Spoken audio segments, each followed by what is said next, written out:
If you've spent the last few evenings scrolling through endless specs sheets, watching video after video trying to decide whether a next-gen AI desktop is really worth the hype, you're not alone.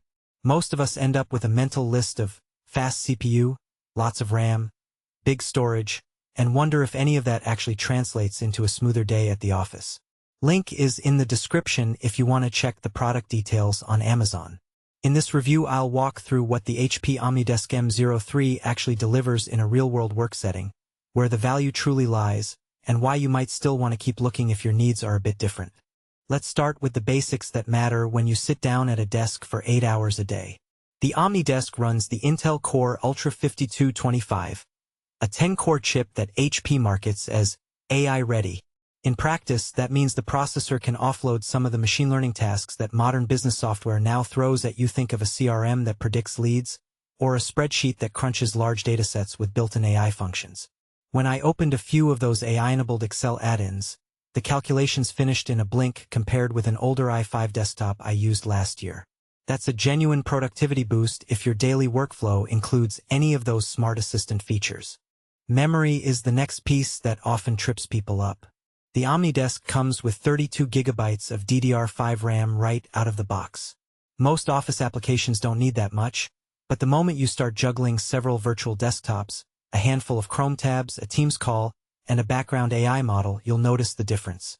I ran a scenario where I had a video conference, a large Power BI dashboard, and a local AI inference engine all running simultaneously.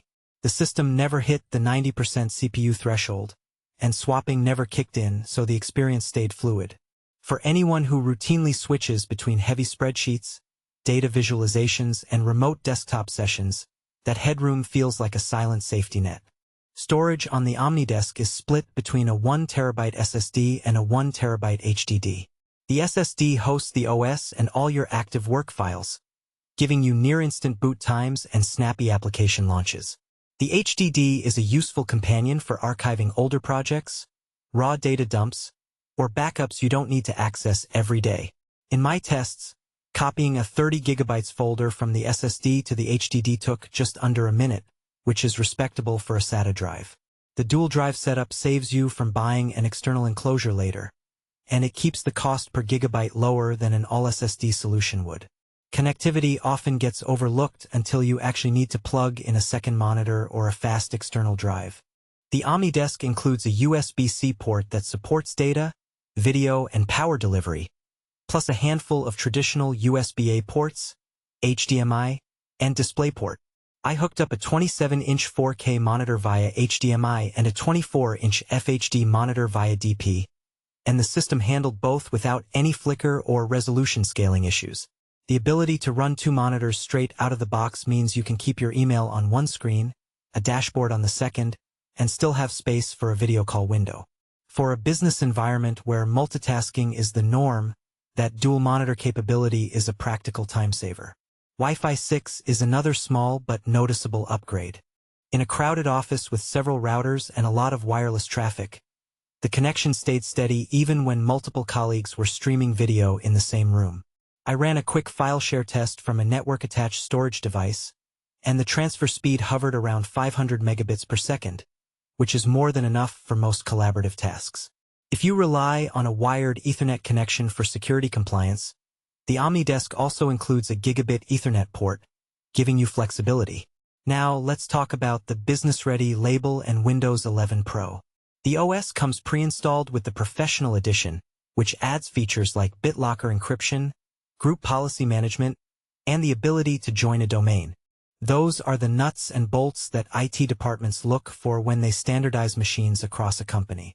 I logged into a corporate Azure AD environment without any extra drivers, and the device was recognized instantly.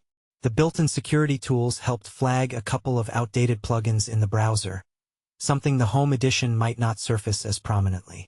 For a small business that wants to avoid a separate IT contractor, that out-of-the-box readiness is a real cost saver.